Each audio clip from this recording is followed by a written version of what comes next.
beberapa pertanyaan dari brosur. Yang pertama di halaman 2 surat Ali Imran ayat 14-15. A'udzu billahi minasyaitonir rajim. Zuzzina lin-nasi hubbus syahawati minan nisa'i wal banina wal qanatiril muqantarati minaz zahabi wal fiddati wal khailil musawwamati wal an'ami wal harth. Dzalika mata'ul hayatid dunya wallahu 'indahu husnul ma'ab. Qul a'unabbi'ukum bi khairim min zalikum lilladzina taqaw 'inda rabbihim jannatun tajri min tahtihal anharu khalidina fiha wa azwajum mutahharatun wa ridwanum minallah wallahu basirum bil ibad. Dijadikan indah pada pandangan manusia kecintaan kepada apa-apa yang diingini, yaitu wanita-wanita, anak-anak, harta yang banyak dari jenis emas, perak, kuda pilihan, binatang-binatang ternak dan sawah ladang. Itulah kesenangan hidup di dunia, dan di sisi Allah lah tempat kembali yang baik, yakni surga. Katakanlah, inginkah aku kabarkan kepadamu apa yang lebih baik dari yang demikian itu? Untuk orang-orang yang bertakwa kepada Allah, pada sisi Tuhan mereka ada surga yang mengalir di bawahnya sungai-sungai, dan mereka kekal di dalamnya. Dan mereka dikaruniai istri-istri yang disucikan serta keridhaan Allah, dan Allah Maha melihat akan hamba-hambanya. Yang ditanyakan, apakah istri-istri yang disebut dalam ayat ini sama dengan istri kita di dunia, Ustadz? Jika tidak, kemana istri atau suami kita selama di dunia? Jadi ya, kalau disebutkan oleh Allah tentang keindahan surga, apakah istri, apakah bidadari, atau buah-buahan, atau perhiasan, semua yang ada di surga itu di dunia ini belum ada. Nah, Nabi kita mengatakan keindahan surga itu la aidun ra'at wala udhunun sami'at wala hattara ala qalbi bashar.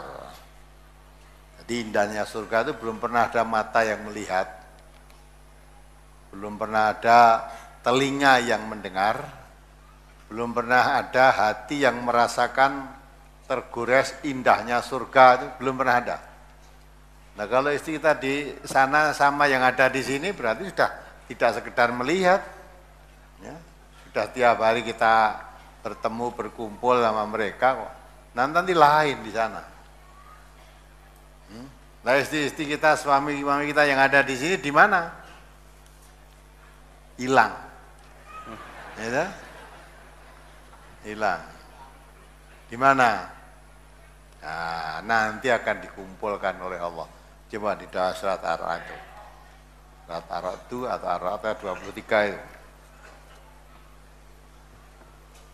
Jadi Allah akan mempertemukan kalau keluarganya semuanya beriman dan menjadi penghuni surga semua nanti, ya, akan dipertemukan oleh Allah dengan anak-anak cucu, ya, suami, istri semua, bahkan mbah-mbahnya yang dulu belum pernah ketemu ketika hidup di dunia, karena cucunya lahir mbahnya sudah mati, tidak pernah ketemu kan? Tapi kalau semua masing-masing di surga, nanti ditemukan semua oleh Allah di surga nanti. Surat Ar-Ra'd nomor surat 13 ayat 23. Jannatu adni yadkhulunaha wa man salaha min abaihim wa azwajihim wa dzurriyyatihim wal malaikatu yadkhuluna alaihim min kulli bab. Yaitu surga Aden yang mereka masuk ke dalamnya bersama-sama dengan orang-orang yang soleh dari bapak-bapaknya, istri-istrinya, dan anak cucunya. Dari bapak-bapaknya, istri-istrinya, anak-anak cucunya. Kalau anak berarti bapak atau ibu, cucu berarti mbah, ya nenek atau kakek itu. Jadi kumpulkan semua oleh Allah. Terus? Sedang malaikat-malaikat masuk ke tempat-tempat mereka dari semua pintu. Nah, jadi nanti dari mbahnya, anaknya, bapaknya, ibunya, suaminya, istrinya, cucunya, kumpulkan semua oleh Allah di surga. Malaikat masuk dalamnya mengucapkan selamat para penghuni surga yang dikumpulkan oleh Allah, ya, seluruh keluarganya bersama orang-orang yang soleh lainnya. Jadi kalau satu keluarga semuanya nanti masuk surga, ketemu semua nanti. Bahkan yang di dunia belum pernah ketemu pun di sana dipertemukan oleh Allah. Berkumpul, maka menjadi suami istri tidak hanya di dunia nanti. Ya, kalau semuanya bertakwa, masuk surga semua, nanti di surga pun jadi suami istrinya, kumpulkan nanti. Jadi jangan kemana lah kalau suami istri, suaminya atau istrinya yang masuk surga, atau suaminya istrinya masuk neraka, tidak ketemu, udah. Tidak ketemu. Walaupun di dunia menjadi anak yang kesayangannya, istri yang paling disayangi dan sebagainya, tapi tidak sejalan, suaminya di surga, istrinya di neraka, tidak bisa menolong. Bapaknya di surga, anak di neraka, nggak bisa nolong. Sebaliknya kalau anaknya yang di surga, bapaknya di surga, di neraka, ya tidak bisa menolong. Tidak bisa menolong. Itu semua sudah diungkapkan oleh Allah di dalam Al-Quran. Seorang bapak tidak bisa menolong anaknya, Nabi Nuh alaihi salam. Tidak bisa menolong anaknya. Nabinya di surga, anaknya di neraka. Termasuk istrinya, Nabi Nuh nggak bisa menolong istrinya. Ketika anaknya Nuh tenggelam, Nabi Nuh doa pada Allah, ya Allah selamatkanlah itu anakku, ya Allah. Ya, langsung ditegur Allah, Nuh, itu bukan keluargamu. Kenapa? Amalun ghair soleh. Amal perbuatannya bukan amal yang soleh. Jadi walaupun itu dilahirkan oleh istrimu, tapi bukan anakmu, bukan keluargamu. Ya, jangan kamu bersifat jahil. Istri juga begitu. Istrinya Nabi Nuh tidak mau taat kepada suami, padahal suaminya seorang nabi, ya masuk neraka. Juga istrinya Nabi Lut. Nah, maka ibu-ibu jangan berharap kon salat ra gelem, sing penting suaminya sregep dadi kiai, dadi ulama, dadi sok swargane nunut. Nah, kan ada kah? Kalau di Jawa ini kan ada istilah swarga nunut. Neraka katut, ya katut di neraka ya mau. Nenek swarga no penak nunut, ya. Jane amale elek nunut suami. Nah, kalau amalnya baik karena suaminya yang jahat masuk neraka, apa mau dikatutkan ke neraka? Nah, suaminya di neraka, istrinya di surga, siapa itu? Fir'aun. Diterangkan oleh Allah di dalam Al-Quran itu. Ya. Ketika dianiaya suaminya karena mengikuti agama Musa, dianiaya oleh Fir'aun, istrinya Fir'aun berdoa, ya Allah selamatkanlah aku dari penganiayaan Fir'aun, buatkanlah aku rumah di surga ya Allah. Itu istrinya Fir'aun. Fir'aunnya masuk neraka karena dia mengaku menjadi Tuhan. Ana rabbukumul a'la, saya Tuhanmu yang maha tinggi. Ya, tidak bisa menolong kan? Kalau tadi bapak nggak bisa nolong, anak nggak bisa nolong bapak juga. Anaknya masuk surga, bapaknya di neraka. Siapa? Nabi Ibrahim. Nabi Ibrahim seorang nabi, bapak dari semua nabi, bapak tauhid. Bapaknya sendiri produsen berhala, penyembah berhala, udah masuk neraka. Bapaknya masuk neraka, anaknya walaupun seorang nabi agung tidak bisa menolong. Nabi Muhammad tidak bisa menolong ibunya. Ya, maka ketika itu Nabi Muhammad nangis. Ya. Kemudian diketahui oleh sahabat-sahabat Nabi bertanya, ya Rasulullah mengapa engkau menangis? Kalau boleh saya tahu saya akan ikut menangis. Coba terangkan ya Rasulullah apa yang menyebabkan kau menangis. Nabi mengatakan, saya memohonkan ampun kepada Allah untuk ibuku, tidak diperkenankan oleh Allah, tidak diizinkan. Saya menziarahi kubur ibuku diizinkan. Jadi ziarah kuburnya boleh, tapi memohonkan ampun ibunya tidak boleh. Itu Nabi Muhammad itu.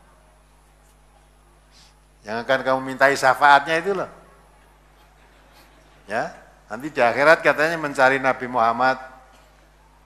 Nabi Muhammad besok bawa bendera hijau, tulisannya Muhammad gitulah, kamu cari ya kan minta syafaatnya. Nanti kata Nabi bisa mensyafaati, tentu ibunya yang pertama kali disyafaati. Jelas itu yang melahirkannya. Kalau dengan saudara Pak pernah ketemu Nabi? Apa kenal? Ya, kamu nanti golei bendera hijau, tidak ada di sana. Ya, apa kalau begitu Nabi Muhammad tidak memberi syafaat? Memberi. Ini boleh beda pendapat, boleh. Ya, syafaat yang diberikan oleh Rasulullah itu sejak di dunia ini. Kalau di dunia ini mau menerima, mau mengikuti apa yang diajarkan oleh Rasulullah, nah itu mendapat syafaat Nabi. Rasulullah di dunia itu menyampaikan apa? Apa? Al-Quran, itu yang mensyafaati kita kalau kita mengikuti Al-Quran. Tapi kita mengatakan Al-Quran syafi'un musafa'un wa makhilun musaddaqun. Faman ja'alahu amamahu qadahu ilal jannah. Wa man ja'alahu warahatu duhurahu saqahu ilan nar. Jadi Al-Quran itu penolong. Syafaat itu kan pertolongan. Syafi'un musyafa'un.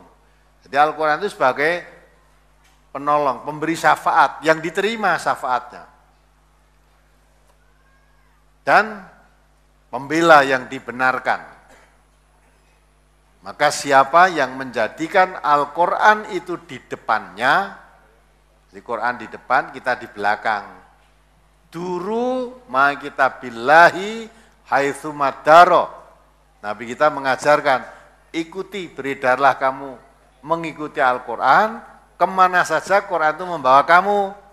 Jadi Quran di depan, kita di belakangnya, ikut terus, Quran membawa kemana, diikuti terus. Oh ternyata masukkan kamu ke surga. Jadi Quran itu menuntun manusia ke surga. Faqad hudiya ila sirati mustaqim.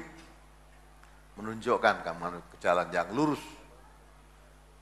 Tapi barang siapa menjadikan Al-Quran di belakangnya, hawa nafsunya yang di depan, setiap Al-Quran tidak cocok dengan kemauannya, tidak cocok hawa nafsunya, ya Qurannya yang ditolak. Hawa nafsunya yang didepankan. Karena tidak umum. Ya, Quran itu mengikuti Quran tidak umum. Maka Nabi pernah ya menyampaikan Al-Quran itu, masyarakat yang seru dengan Al-Quran tidak cocok, minta ya Muhammad gantilah Quran yang lain, jangan itu Qurannya. Qurannya kon ganti. Nah, orang macam itu tidak akan dapat syafaat. Maka kalau Quran suruh mengikuti hawa nafsumu atau hawa nafsumu, kamu jadikan Quran itu seret itu, akan melemparkan kamu ke neraka. Nah, maka syafaat itu diberikan oleh Nabi sejak kita hidup di dunia ini. Siapa dalam hidupnya mengikuti apa yang diajarkan oleh Rasulullah, mengikuti sunnah Rasulullah, perjalanan hidup Rasulullah, dijamin masuk surga.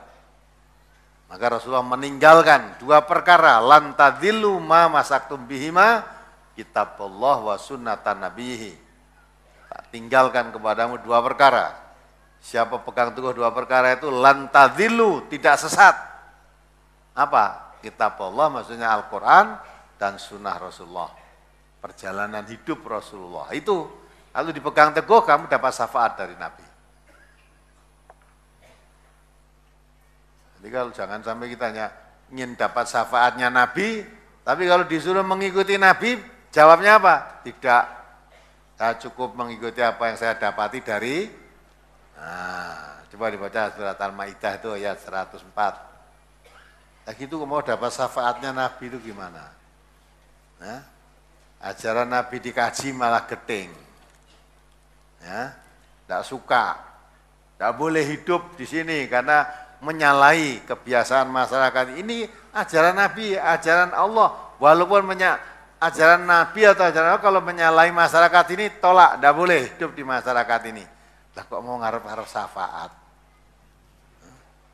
Nah, dibaca Surat Al-Maidah nomor surat 5 ayat 104. Wa idza qila lahum ta'alu ila ma anzalallahu wa ila ar-rasuli qalu hasbuna ma wajadna 'alaihi aba'ana awalau kana aba'uhum la ya'lamuna syai'an wa la yahtadun. Nah, ini diperhatikan.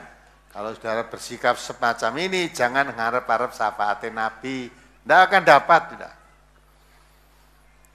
Coba dibaca. Apabila dikatakan kepada mereka, marilah mengikuti apa yang diturunkan Allah dan mengikuti Rasul. Ya, mari mengikuti yang diturunkan Allah itu misalnya Al-Quran. Dan mengikuti Rasul maksudnya hadis-hadis Rasulullah. Jadi singkatnya, mari mengikuti Al-Quran, mari mengikuti hadis-hadis Rasulullah. Jawabnya gimana? Mereka menjawab, cukuplah untuk kami apa yang kami dapati bapak-bapak kami mengerjakannya. Ya, cukup. Tidak usah ikuti Quran, tidak usah ikuti hadis. Ya, tapi mengikuti apa yang dikerjakan oleh bapak-bapak kami dahulu mengerjakan. Terus? Dan apakah mereka akan mengikuti juga nenek moyang mereka, walaupun nenek moyang mereka itu tidak mengetahui apa-apa dan tidak pula mendapat petunjuk? Ya, itu Allah yang bertanya itu. Kalau kamu ingin selamat, ikuti Al-Quran, ikuti hadis-hadis Rasulullah yang sahih. Kamu menjawab, cukup, tidak usah ikuti Quran, tidak usah ikuti hadis, tidak kena racun. Ya, cukup mengikuti apa yang dikerjakan oleh bapak-bapak saya dahulu. Ya. Maka di situ katakan ya Muhammad, tanyakan kepada mereka. Apakah awalau kana abauhum la ya'lamuna syai'an wa la yahtadun? Apakah sekalipun bapak-bapakmu dahulu itu tidak mengetahui apa-apa dan tidak mendapat petunjuk, juga kamu ikuti? Meninggalkan tradisi yang diwariskan oleh bapak-bapaknya dulu itu tidak mau, karena itu sudah bertahun-tahun dikerjakan oleh bapaknya, mbah-mbahnya, walaupun bertentangan dengan Quran, walaupun bertentangan dengan sunnah Rasulullah. Katanya mau minta syafaatnya Nabi, dah suruh mengikuti, diajak mengikuti Nabi, cukup saya mengikuti bapak-bapak saya dulu mengerjakan. Nah gitu kamu dapat syafaat. Saya minta syafaat Nabi ya, minta sana, minta bapak-bapakmu dulu. Minta mbah-mbahmu sana loh. Mbah-mbah saya dulu kalau tahun baru ya bledos ke mercon kok. Ke mercon, wah geden-gedenan mercon. Gentayangan, melek, semengin, dandutan, tidak tidur. Maka ini brosur hari ini muhasabah. Jadi saudara kalau tambah tahun ini jangan hura-hura, seneng-seneng, melampiaskan kesenangannya. Malah jadi koncone setan, karena ya bedos ke mercon bunga api berapa juta itu harganya. Manfaatnya apa? Ganggu orang tidur malah ya. Nah itu mubadir. Dan Allah mengatakan mubadir itu temannya setan. Tapi mbah-mbah saya dulu ya begitu kok. Nah, lah walaupun mbahmu tidak menurut petunjuk, tidak ngerti tuntunan, juga kamu teruskan toh. Iya. Simbah saya dulu kalau bulan Safar ya rebutan apem neng masjid kok. Jumbul kayak itu tunggu rebutan. Sampai sekarang masih ada itu. Ya ikuti, kamu ikuti itu. Nah itulah, nah gitu jangan mengharapkan dapat syafaat. Tapi mengharapkan ya boleh, tapi ojo Nek ora entuk aja gelo. Karena kamu menentang apa yang dituntunkan Allah, tuntunan Rasulullah kamu tolak, lalu kok mengharap pertolongannya. Itu. Mbak-mbaknya dulu coba kita lihat yang kita amalkan tiap hari sebelum darah ngaji ini. Yang kita lakukan ikuti mbah-mbah, tidak ada dalilnya ternyata. Tidak ada tuntunannya. Tanggal 1 malah kungkum yang Segoro Kidul sana. Ya, kalau malam tanggal 1 kan banyak di sana. Tanggal 1 Muharram itu. Ya, kalau tanggal 1 Januari kamu lihat kota Solo ini padat sudah. Do nyandi jane, dar nyandi, tidak tahu tujuan. Jadi keluar tujuannya apa? Seperti orang bingung. Seperti orang bingung kesana karena nek ditekoni jane apa yang kamu cari, yang kamu kerjakan, apa ya tidak genah. Nah kalau orang Muslim maka muhasabah. Wah ini umur saya sudah dipotong 1 tahun lagi ini. Masih berapa lama saya hidup di dunia ini? Tidak disadari. Ya. Tahu-tahu habis umur ini. Jadi mau habis umurnya, mau nyemplung kubur malah seneng-seneng itu gimana? Apa sudah siap untuk menghadapi pertanyaan di alam kubur nanti? Nah ini semuanya beda. Beda kan? Kalau cara Islam muhasabah, mawas diri untuk lebih hati-hati. Lembaran tahun baru ini jangan sampai seperti tahun yang kemarin, harus lebih baik. Nah gitu.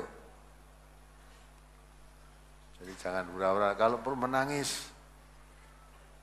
Setahun kemarin saya rugi. Tidak pernah saya melakukan sholat sunnah, nggak pernah, wajib pun kadang-kala sok dilakukan, sok tidak. Nah untuk tahun depan ini yang ini diisi dengan kebaikan-kebaikan. Mudah-mudahan bisa menutup kekurangan-kekurangan tahun kemarin. Bukan malah di awal tahun diawali dengan bersekutu dengan setan. Ya itu kan. Tuh, jadi apa lagi? Jadi tidak usah khawatir, nanti kalau semua menjadi orang yang beriman, ditemukan oleh Allah. Istri itu tidak usah perlu khawatir, suami saya dulu mana, nanti ditemukan di sana. Suami juga begitu, istri saya dulu di mana, tidak usah khawatir, ditemukan oleh Allah. Kalau sama-sama masuk surga. Ya, kalau satu masuk surga atau neraka, ya tidak akan ketemu. Kamu kasihan seperti apapun, nggak bisa menolong. Allah telah menerangkan, bapak nggak bisa nolong anak, anak nggak bisa nolong bapak, suami nggak bisa nolong istri nggak bisa nolong suami, dan seterusnya. Masing-masing sibuk dengan urusannya sendiri-sendiri. Apalagi? Rasulullah halaman 5, hadis yang paling atas. An Sahl bin Sa'din qala Rasulullah sallallahu alaihi wasallam, "Lau kanatid dunya ta'tilu indallahi janaha ba'udatin ma saqa kafirun minha syarbata ma'in." Rawahu Tirmizi. Dari Sahal bin Sa'ad ia berkata, Rasulullah sallallahu alaihi wasallam bersabda, seandainya dunia ini di sisi Allah ada nilainya sesayap nyamuk, niscaya Allah tidak akan memberi minum kepada orang kafir walau seteguk air. Dari hadis ini dijelaskan tentang gambaran nilai dunia, tidak ada nilainya walau sesayap nyamuk. Lalu apakah tidak ada manfaatnya usaha kita selama ini di dunia, Ustaz? Coba balik pertanyaan, sambil direnungkan. Dengan hadis itu apa ya? Coba kamu. Dari hadis ini diterangkan tentang gambaran nilai dunia, tidak ada nilainya walau sesayap nyamuk. Lalu apakah tidak ada manfaatnya usaha kita selama ini di dunia? Kan tidak cocok dengan maksud hadis itu. Nabi itu mengatakan, andai kata nilai dunia itu seberat sayap nyamuk, orang kafir itu tidak akan diberi minum walaupun seteguk air. Karena seteguk air pun orang bisa minum air seteguk, yang memberi siapa? Allah. Orang bisa makan sesuap nasi, yang memberi makan siapa? Allah. Ar-Razzaq itu dari Allah. Ya. Tetapi karena nilai dunia di sisi Allah itu tidak ada nilainya, maka Allah tidak membeda-bedakan apakah kamu beriman, apakah kamu orang kafir, semua diberi rezeki. Bahkan kadang-kala orang kafir rezekinya lebih banyak daripada orang yang beriman, karena melalui sunatullah yang berlaku, dia mencari usaha mencari rezeki dengan sungguh-sungguh, dan tahu jalannya rezeki itu dapat rezeki yang banyak, maka dia dapat banyak. Kalau orang Islam kadang-kala usahanya dapat rezeki sedikit, yang diperbanyak doanya. Dungone akeh nyambute gawe sithik. Kalau orang kafir tidak pernah doa, kerja keras. Sing entuk sing ndi? Nah, orang kafir. Karena mereka dunia itu dunia tidak ada nilainya kok. Andai kata dunia itu di sisi Allah ada nilainya sebesar sayap nyamuk saja, ya, yang diberi rezeki itu orang-orang yang beriman, yang percaya kepada Allah aja. Orang kafir gak diberi. Maka doa Ibrahim alaihissalam berdoa supaya yang diberi rezeki itu hanya orang-orang yang beriman, langsung ditolak oleh Allah. Orang kafir pun saya beri Ibrahim, ya, kan tidak ada nilainya. Dunia itu di sisi Allah nggak ada nilainya. Ya, jadi bukan kok terus usahamu sia-sia. Justru kalau usaha sia-sia jangan berusaha, biar kamu nggak dapat apa-apa. Allah sudah firmankan kok, jangan cari bahagia hidup itu di dunia. Dunia bukan tempat kebahagiaan. Wabtaghi fima atakallah darul akhirah. Cari bahagia hidup itu di akhirat. Lah dunia wala tansa nafsi baka minad dunya. Kamu jangan lupakan bagian, nasib itu bagian. Jangan kamu lupakan bagianmu di dunia. Kamu orang hidup di dunia, butuh makan, butuh minum, butuh berpakaian. Jangan dilupakan, maka harus kerja. Jangan sampai kamu jadi orang yang beriman itu tidak mau kerja, dungo terus akan dicukupi, tidak mungkin. Ya, coba dibaca itu doa Ibrahim itu, surat Al-Baqarah itu. Ya, 26 itu. Surat Al-Baqarah ayat 126. Wa idz qala Ibrahim rabbi ij'al hadza baladan aminan warzuq ahlahu minas samarati man amana minhum billahi wal yaumil akhir. Qala wa man kafara fa umatti'uhu qalilan summa attarruhu ila adzabin nar wa bi'sal masir. Dan ingatlah ketika Ibrahim berdoa, ya Tuhanku, jadikanlah negeri ini negeri yang aman sentosa. Ini doanya, jadikanlah negeri ini negeri yang aman sentosa. Terus? Dan berikanlah rizki dari buah-buahan kepada penduduknya yang beriman di antara mereka kepada Allah dan hari kemudian. Ya, berikan rezeki penduduknya yang beriman kepada Allah dan hari akhir. Nah, dicetakin orang kafir jangan diberi kan gitu. Jadi yang negerinya jadi aman, tentram, berikanlah ya Allah rezeki dari segala macam buah-buahan kepada penduduk negeri ini yang beriman kepada Allah dan hari akhir. Itu doa Ibrahim yang tidak dikabulkan oleh Allah. Terus dijawab oleh Allah apa? Allah berfirman, dan kepada orang yang kafir pun aku beri kesenangan sementara. Nah, ya lah. Orang kafir pun saya beri, Ibrahim, jangan hanya orang iman saja. Biar mereka senang-senang sementara. Karena kesenangan di dunia itu kesenangan sementara, mata qalil, kesenangan yang sedikit saja. Ya disebutkan itu fa ummatihu qalilan, biar mereka bisa senang-senang sedikit saja. Terus kemudian aku paksa ia menjalani siksa neraka, dan itulah seburuk-buruk tempat kembali. Ya, jadi orang kafir dia senang-senang sedikit, diberi rezeki juga oleh Allah. Setelah tinggalkan dunia ini, dia dipaksa masuk neraka. Mengapa dipaksa? Nek ditarira gelem. Tidak mau paksa kamu dah masuk neraka kamu. Ini. Maka itu kalau ukuran banyak sedikitnya harta, ya orang yang harta banyak itu belum tentu orang yang dicintai Allah. Memang ada sementara orang yang beranggapan, ya, apabila dia diberi harta yang banyak, dia merasa Tuhanku memuliakan aku. Tapi nanti diberi rezeki sedikit, dia mengatakan Tuhanku menghinakan aku. Seolah-olah ukuran mulia dan hina itu diukur dengan banyak sedikitnya harta. Nah sekarang ini memang ke sana pandangan orang hidup. Dianggapnya orang yang mulia itu orang yang kaya-kaya harta itu. Ya. Orang yang miskin-miskin dianggap orang hina. Itu Allah sendiri menyatakan, coba dibaca ayatnya.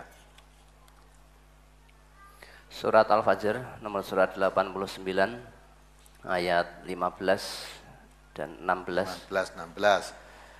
Fa'ammal insanu idza mabtalahu rabbuhu fa'akramahu wa na'amahu fayaqulu rabbi akraman wa amma idza mabtalahu faqadara alaihi rizqah fayaqulu rabbi ahanan. Adapun manusia apabila Tuhannya mengujinya lalu dimuliakannya dan diberinya kesenangan, maka dia berkata, Tuhanku telah memuliakanku. Ya itu, fa ammal insanu idza mabtalahu rabbuhu wa akramahu wa na'amahu fayaqulu rabbi akraman. Terus ayat kelanjutannya, adapun bila Tuhannya mengujinya lalu membatasi rezekinya, maka dia berkata, Tuhanku menghinakanku. Ya, amma idza mabtalahu faqadara alaihi rizqahu. Ya, gitu. Dibatasi rezekinya cuma sedikit, dia mengatakan Rabbi ahanan, Tuhanku menghinakan aku. Kalla, sama sekali tidak. Ayat selanjutnya kan kalla, sama sekali tidak. Ukuran orang yang mulia dan orang yang hina bukan terletak pada banyak sedikitnya harta. Inna akramakum indallahi atqakum. Kalau kamu bertakwa, kamu yang mulia. Sekalipun hartamu sedikit, kamu melarat. Ya. Baliknya kalau kamu kafir, walaupun hartamu banyak, berlimpah rumah, kamu orang yang hina. Jadi Allah memuliakan manusia. Rezeki itu Allah yabsutu rizqa lima yasha wa yaqdiru lima yasha. Allah memberikan rezeki yang banyak kepada siapa yang dikehendaki dan memberikan sedikit pada siapa yang dikehendaki. Maka yang banyak bukan dimuliakan, yang sedikit dihinakan, bukan. Banyak atau sedikit yang memberikan siapa? Allah. Maka kalau diberi rezeki yang banyak, tentunya saya bersyukur, lain syakartum azidanakum. Kalau kamu bersyukur, Allah menambah nikmat. Tapi kalau diberikan tidak mau bersyukur, kufur, inna azabi lasyadid. Tahuilah azab Allah sangat pedih. Ngojo sak kementus. Dadi wong sugih, ibu-ibu yo nek dadi wong sugih aja kemayu. Ya.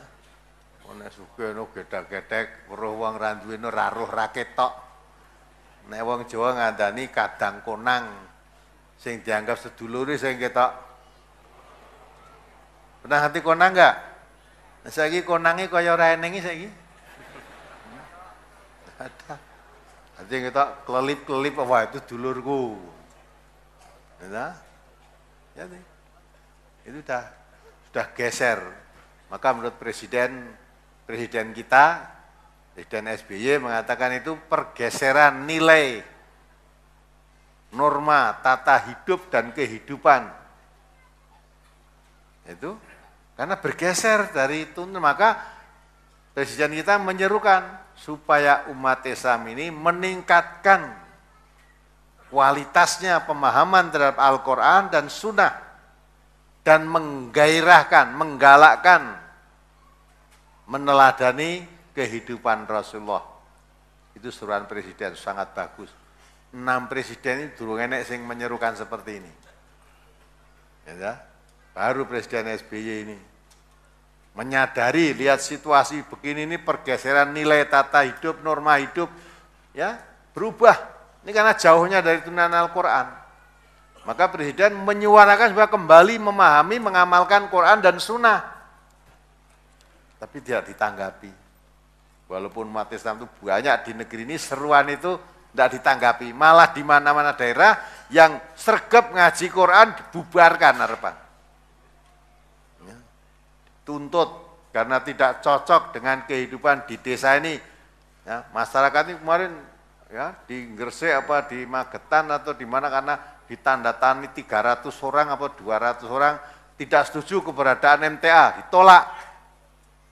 Maka saya suruh tanya, Gresik itu NKRI masuk enggak itu? Magetan, Gresik itu termasuk NKRI atau bukan? Mungkin dia mau mendirikan negara sendiri, negara Gresik atau negara Magetan. Kalau masuk NKRI, Negara Kesatuan Republik Indonesia, Majelis Tafsir Al-Quran itu lembaga resmi yang boleh hidup di seluruh wilayah NKRI.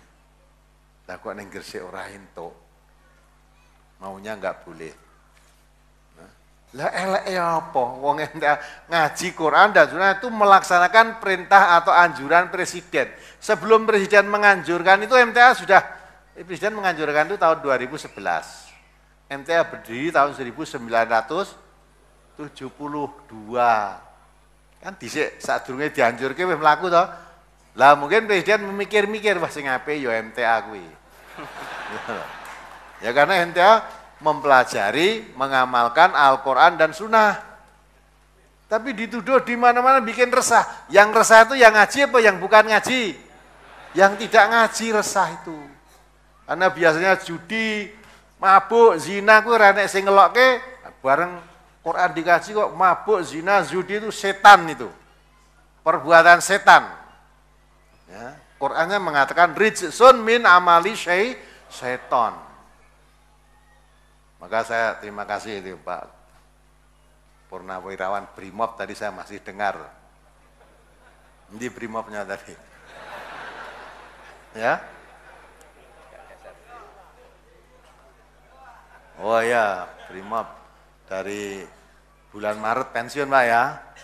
Bulan Maret 2013 kan masih baru saja. Saya ini ngandani kancane. Polisi-polisi supaya menegakkan hukum. Pengajian yang supaya dilindungi. Nah, dia sudah pensiun, andai kata belum saya itu dirawani ngono.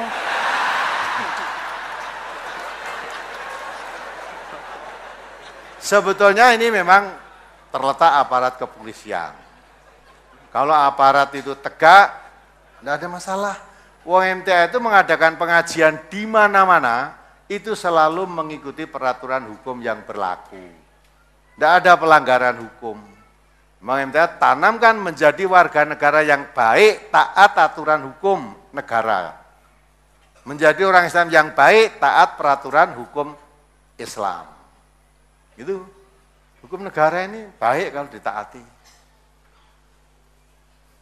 Ya kan? Nah pengajian itu, kalau peraturan di Indonesia yang berlaku itu pengajian tidak usah izin, cukup pemberitahuan. Pemberitahuan kepada aparat keamanan itu dengan tujuan supaya mendapat jaminan keamanan. Kalau tidak memberitahu nanti ada apa-apa yang mengganggu, aparat keamanan tidak tahu, maka tidak menjaga. Maka diberitahu nanti kalau ada orang-orang yang tidak setuju atau mau mengganggu pengajian yang sudah ditempuh menurut hukum yang berlaku, kok ada orang mengganggu. Lah ini aparat keamanan berkewajiban menjaga. Orang malah sing kon mandek sing ngaji coba. Untuk polling down sementara pengajian diberhentikan. Ya, karena masyarakat tidak setuju. Lah kalau model setiap masyarakat tidak setuju terus yang menurut undang-undang hukum diberhentikan, negeri ini kan hancur berkeping-keping. Ya enggak? Nah, kan tidak setuju, tidak boleh tahu. Lah, kalau tidak setuju menentang undang-undang negara, berarti orang itu tidak menyetujui undang-undang negara. Harusnya orang-orang itu yang ditindak. Gitu. Nah, kadang-kala aparatnya kalah hoyok. Padahal aparat itu punya power, punya kekuatan, digaji oleh negara hakikatnya oleh rakyat untuk menjaga keamanan.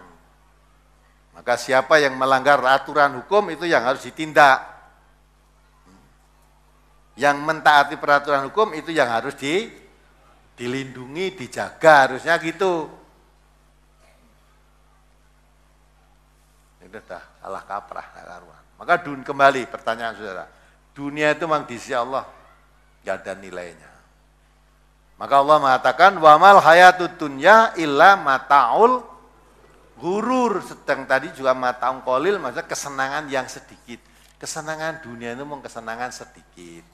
Kesenangan sedikit itu aja itu kesenangan yang menipu. Jangan puas kalau kita diberi harta yang banyak, pangkat yang tinggi, itu tipuan. Ya, tidak membawa ketenangan. Maka itu jangan berbangga. Lah diberi nikmat dunia itu jadikanlah untuk bersyukur. Kalau kamu diberi nikmat oleh Allah, jadi orang berkuasa, gunakan dengan kekuasaanmu itu. Nabi kita mengatakan man ra'a minkum munkaron falyughayyirhu biyadihi. Kalau kamu diberi kekuasaan, melihat kemungkaran, cegah dengan kekuasaanmu. Wa illam yastati fa bilisani. Kalau tidak kamu punya kuasa, ya dengan lisan. Ya, dengan buka pengajian-pengajian ini, tidak memaksa orang untuk berhenti dari berbuat maksiat, tapi terang no aja. Akibat maksiat itu begini. Akibatnya faman syafal yu'min wa man syafal yakfur. Mau terus berbuat maksiat silahkan maksiat, tapi kalau mau berhenti jadi orang beriman, jadilah kamu orang beriman. Tidak usah dipaksa.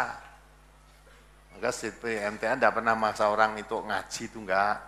Ngaji orang MTA ngamal, tidak pernah dipaksa. Mendengarkan radio itu juga tidak ada dipaksa. Apa ada saudara yang datang ke sini katanya saya dengar silaturahmi dari rumah tadi, apa ibu kok tertarik ya? Saya pertama kali dengar radio. Yang akan dengar radio siapa? Itu kan?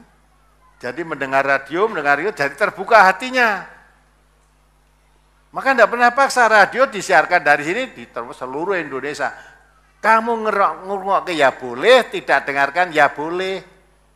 Lah kok ageting barang ngerungok ke? Setelah mendengar suara radio, badannya panas, terus deleming. Ya, delemingnya apa? MTA itu aliran sesat. Jangan dengarkan radio. Ya, kalau nanti kamu di MTA zina itu lebih baik daripada tahlilan. Daging anjing itu halal. MTA menghalalkan anjing. Lah itu kan deleming itu. Nah radionya tidak muni gitu kok bisa muni ngono coba. Nah itu berarti radiomu konsleteng. Tidak pernah radio MTA menerangkan begitu enggak. Lah kok bisa masuk telingamu suaranya begitu itu dari mana? Radiomu kok beda karo suarane asline itu radine sama enggak radione.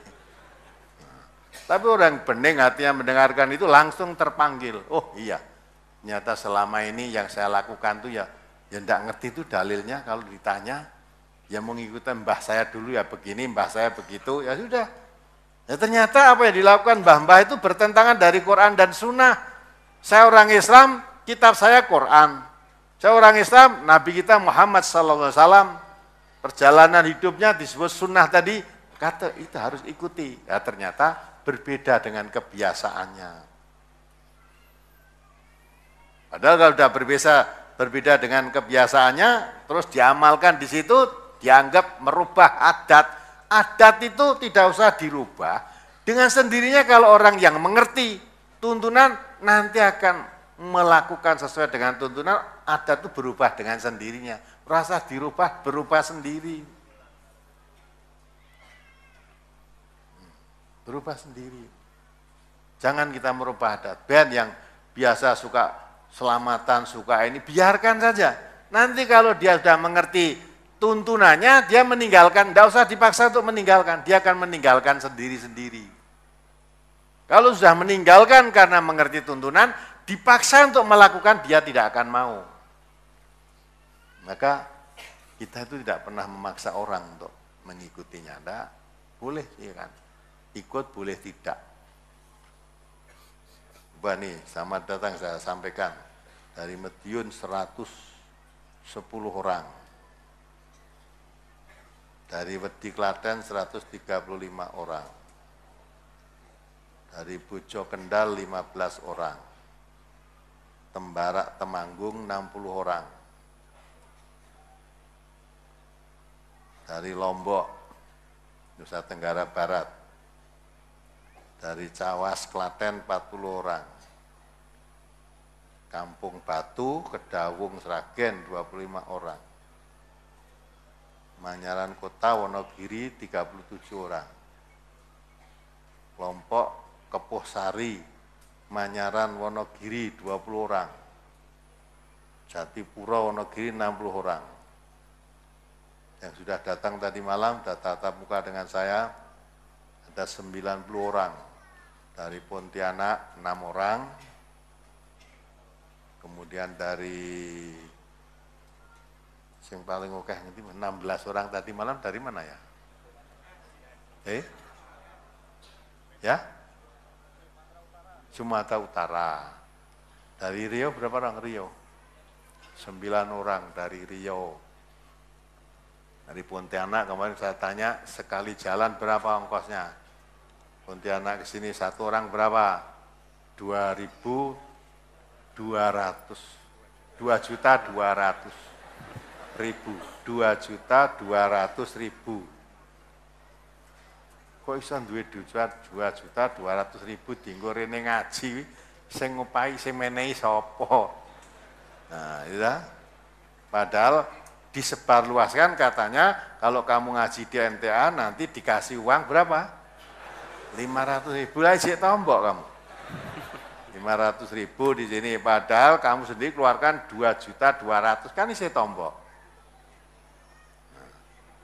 Ya dah. Lah kalau kamu ngaji gelem nek diopahi wis ora bakal dadi, kamu tidak akan paham tentang agama. Di MTA ini ngaji tidak ada yang kok dibayar, malah dia ngetokke duit. Nek ora gelem ngetokke duit ya aja ngaji. Ya satu contoh dari perjalanan Pontianak ke sini sudah keluar 2.200.000 per orang. Padahal dari sana 4 orang ya. Pontianak. Itu dari ya 6 orang, ini dari Kalimantan Selatan, 6 orang, Kalimantan Selatan, ini dari Riau berapa? 9 orang, coba hitungin ke duitnya pira coba, siapa yang memberi dia? Orang yang tidak mengerti langsung gampang wae dibiayai mbae setan kok, gitu. Nek mbae setan gelem biayai pengajian itu kan setan apik, gitu. Lah nek ustaz kok malah ngelek-elek pengajian ya kalah apik karo setan itu. Ya, malah ijol. Mungkin jadi tukar tempat. Setane dadi ustaz, ustaze dadi setan. Jadi tukar tempat itu. Lawang setan itu selalu ya'muruna bil mungkari wa yanhauna 'anil ma'ruf. Selalu mengajak kepada yang mungkar, mencegah yang ma'ruf. Nah, gitu kan. Lah saiki setan wis membiayai pengajian berarti wis balik berarti ustaz sekarang. Nah, itu tidak usah didengar. Kalau ada orang jelek-jelekan pengajian ente, aliran sesat, aliran Ya, Wahabi, aliran sempalan NI, wis ora dirungokke. Ben sak kesele sing muni nek kesel meneng dhewe. Ora usah dirungokke, ora usah digatekke, biarkan saja. Ya ta? Bab kita ngaji itu hanya mengharap ridhonya Allah. Kamu senang boleh, tidak senang boleh. Kamu senang kita tetap ngaji, tidak senang tetap ngaji. Ngaji itu tidak hanya sekedar mengumpulkan ilmu, diamalkan. Karena Nabi mengatakan kalau kamu mempunyai ilmu tidak diamalkan, seperti lebah tidak bermadu. Orang memelihara lebah untuk diambil madunya kok tidak ada madunya. Akhirnya mau kentupi orangnya. Mabur nyelenget kono, selenget, ngalih kono, selenget, ya udah. Bikin kacau saja, tidak bisa diambil manfaatnya. Maka harus diamalkan ngaji itu. Nah, ngamalkan hasil ngaji itu ada risikonya. Tantangan-tantangan dari masyarakat itu suatu ujian keimanan. Maka orang yang beriman dikatakan oleh Allah, dibaca surat Al-Hujurat ayat 15 itu. Kalau kita tidak seperti itu, jangan mengaku beriman. Kalau sudah tidak beriman, jangan harapkan surga. Surga itu tempatnya orang yang beriman. Nah, dibaca. Surat Al-Hujurat nomor surat 49 ayat 15. Innamal mu'minuna alladzina amanu billahi wa rasulihi summa lam yartabu wa jahadu bi amwalihim wa anfusihim fi sabilillah ulaika humus shadiqun. Sesungguhnya orang-orang yang beriman hanyalah orang-orang yang beriman kepada Allah dan Rasul-Nya. Kemudian mereka tidak ragu-ragu dan mereka berjihad dengan harta dan jiwa mereka pada jalan Allah. Mereka itulah orang-orang yang benar. Ini coba tanya pada dirinya masing-masing. Kita sudah termasuk beriman atau belum? Kalau kamu beriman, cirinya kata Allah, innamal mu'minuna alladzina amanu billahi wa rasulihi. Yang dikatakan orang yang beriman itu iman kepada Allah dan iman kepada Rasulnya. Tsumma lam yartabu. Kemudian imannya kepada Allah dan kepada Rasulnya tidak ragu-ragu. Apa dikatakan tidak ragu-ragu? Sebab orang yang beriman kepada Allah dan iman kepada Rasulullah, nanti kalau mengamalkan iman dalam kehidupan sehari-hari, mesti ada tantangan. Nah, orang yang beriman betul menghadapi tantangan itu lam yartabu, tidak ragu-ragu. Ditambah lagi bukti kalau iman wajahatu bi amwalihim wa anfusihim fi sabilillah.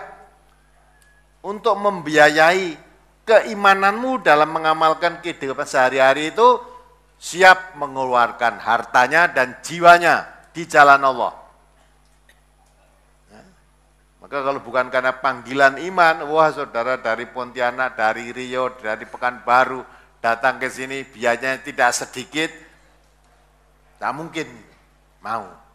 Timbang duit go datang dari jauh-jauh 2.200.000 mau ngrungokke wong omong gini, mbok pakai untuk jajan, untuk apa-apa bisa. Nah, itu. Tapi tidak ragu-ragu. Walaupun nanti datang dari sini, jauh sini dapat pengajian diamalkan, ternyata di desanya ditentang oleh masyarakatnya. Mungar dimungsuhi wong iku ragatmu akeh men. Ya. Oleh karena itu lam yartabu, tidak ragu-ragu. Keluarkan harta, keluarkan jiwa, keluarkan tenaga, payah dan sebagainya, tidak ragu-ragu. Baru dikatakan oleh Allah, ulaika humus shadiqun. Orang yang iman pada Allah, iman pada Rasulullah, tidak ragu-ragu dalam mewujudkan imannya dalam kehidupan sehari-hari, walaupun harus mengeluarkan harta, walaupun mengeluarkan tenaga, pikiran, kalau perlu jiwanya, itu yang dikatakan imannya benar. Maka sekarang mari koreksi diri kita masing-masing, ojo ndelok wong liya. Kita iman kita itu sudah seperti itu atau belum? Kalau belum jangan mengaku beriman. Ya. Kalau belum beriman jangan mengharapkan surga. Karena surga Allah itu disediakan untuk orang yang beriman saja. Tidak ada orang tidak beriman masuk surga, enggak ada. Jadi surga itu Wa basyiril ladzina amanu wa amilus sholihat. Beri kabar gembira orang yang beriman dan beramal soleh, yang tidak ragu-ragu tadi, itu yang akan ditempatkan di surganya Allah. Aku jane ya ngerti loh. Ning piye nek tak amalke ini wong maratuwaku ya ora setuju. Ya, tonggoku ora setuju. Dan aku nek maratuwaku ora setuju terus aku nekat kok nek bojoku dijaluk bali piye. Ya, nah, jadi kamu ragu-ragu toh? Satu mengamalkan begini nanti engko gek ngene, engko gek. Lah ngene engko gek itu kamu ragu-ragu, berarti imanmu tidak sodik. Imanmu kadzib, bohong iman. Ya. Kita membohongi dan Allah dibohongi tahu. Maka Allah sudah katakan, ahasiban nasu ayyutraku ayyaqulu amanna wa hum la yuftanun. Apa kamu mengira kalau kamu sudah mengatakan amanna, saya beriman, tidak akan diuji? Ya, kalau kamu akan beriman, akan datang ujian. Walaqad fatannal ladzina min qablihim fala ya'lamannallahu alladzina shadaqu wa la ya'lamannal kadzibin. Kalau kamu mau beriman, orang-orang yang beriman dahulu telah diuji oleh Allah. Dengan ujian itu baru akan ketahuan apakah kamu iman benar, apa imanmu bohong. Nah, lihat, tidak usah membaca orang lain, diri kita masing-masing. Jadi harus ngamalke perintah Allah, menjauhi larangan Allah kok di tengah masyarakat jadi bingung, kok kayak gini, kok lagu jadi ragu-ragu. Padahal kalau iman yang benar itu lam yartabu, tidak ada ragu-ragu. Walaupun akibatnya rumahnya dibalangi orang, ya, tetangganya dibekot, diancam, nek mati ora dikubur. Umumnya kan gitu dah. Wih, beda ora gelem rukun karo ra umum ning masyarakat itu, nek mati aja dikubur. Wah, gede dipedeni mati tidak dikubur udah takut. Tidak sadar kalau kamu mau berpikir, wah, aku nek mati ra dikubur ini. Ya, kalau mau menggunakan akal pikiran, jawab ya, dikubur, saya udah mati nggak urusan. Mau kamu kubur apa tidak kamu kubur itu bukan urusan saya. Wong mati ini kalau tidak dikubur, marah apa enggak? Nek isa marahi urung mati. Jadi kalau ditakut-takuti soal nek mati ora dikubur, ya enggak apa-apa. Wong mati itu dikubur ya mau, dibakar ya mau, dibuang ya mau. Hanya itu punya hak. Orang mati karo muslim punya hak 4. Dimandikan, dikafani, disolatkan, dikubur. Kalau itu tidak diberikan, berarti dikorupsi oleh yang hidup. Sekarang memang usumi lagi korupsi, hak wong mati dikorupsi. Karena dia ngaji, korupsi. Wes ora tadi. Pernah terjadi yang ngaji itu, tak tonggo kabeh itu mati, tidak ada yang layak. Kebetulan di desa itu tidak setiap rumah punya sumur. Njaluk banyu untuk mandikan jenazah, enggak boleh. Enggak boleh itu. Nah, tapi warga ente itu banyak. Di sini enggak boleh telepon. Ini saudara kami ada yang meninggal, tetangga ada yang enggak ada yang layak, dimandikan enggak ada air, langsung dikirim dengan beberapa drum air pakai mobil terbuka itu. Wis komplit sak sing layat, gawa pacul, gawa linggis untuk duduk-duduk itu komplit sudah. Ya, betul, wayati semua. Mau memandikan jenazah satu aja, berapa liter air tuh? Ya, cukup sudah. Setelah dikubur, selesai dah, pulang bersih semua dah. Malam nggak usah pakai orang melek-melekan, nggak usah. Nah, masa nggak tak pakai ini, pakai itu, udah. Aman semua. Punya kerja juga begitu, pekot dah boleh, pinjam-pinjam. Boleh pecah itu padahal ketika belum ngaji, dia urun. Di kampung itu ikut urunan, biasanya kampung kan urunan toh. Urunan dikumpulkan di RT, nanti kalau punya kerja pinjam. Untuk kerukunan RT. Itu pinjam nggak boleh padahal ikut urun. Pinjam gelas nggak boleh, biar maksudnya ben ora sida digawe, kalau mau begitu biar kembali kepada umumnya masyarakat. Oh ya sudah, lapor ke pusat sini. Ustadz ini nggak boleh pinjam bola pecah. Tamumu berapa rencana? Lampu berapa? Tak belikan semua, gelas baru, porong baru, semua ada. Wes, rasa nilai, sekarang kamu punya sendiri. Pinjam kursi tidak boleh. Kan juga urunan RT itu ada urunan kursi ini gembreng-gembreng gitu. Dipinjam ya tidak boleh, sudah kita sewakan. Nah, kursi krom putih-putih itu, berapa tamumu? Nah, sing rewang putih-putih sebetulnya mau rewang, tidak ada yang datang rewang, gerutuk, putra-putra, rewang semua, isa-isa masak, karena ente sudah terlatih. Ya. Ketika korban itu, panitianya korbannya ada 700, 800, 4 hari itu masak sendiri, makan sendiri, ya, punya kerja. Hari akad itu juga begini, saudara. Hari akad setelah ini nanti pertemuan MTA, pimpinan saudara pulang, nanti pertemuan khusus pimpinan-pimpinan Indonesia, internet tadi dari Rio, dari Pekanbaru, Pontianak, karena nanti akan pertemuan, itu setiap minggu pagi selesai pertemuan minggu siang, 800 orang kira-kira, makan besar, makan semua itu, kadang-kadang sing ora melu pertemuan bareng gabung coba. Lha iki ora melu pertemuan, lho kok bar mangan terus mulai gabung, ya berarti rezekinya berkah. Mulane mung masak ra direwangi ra kuwatir. Maka Islam itu tidak bisa diamalkan sendiri-sendiri, harus kebersamaan. Ya, saudara ngamalkan tuntunan Islam kok sendiri dibekot, wah ra iso lah. Maka yang lain harus tumbuh rasa kebersamaan. Karena Nabi kita juga mengatakan persaudaraan sama muslim itu seperti satu tubuh. Anggota bagian tubuh sakit seluruhnya merasakan. Maka ada yang dibekot semua merasakannya. Apa kekurangannya?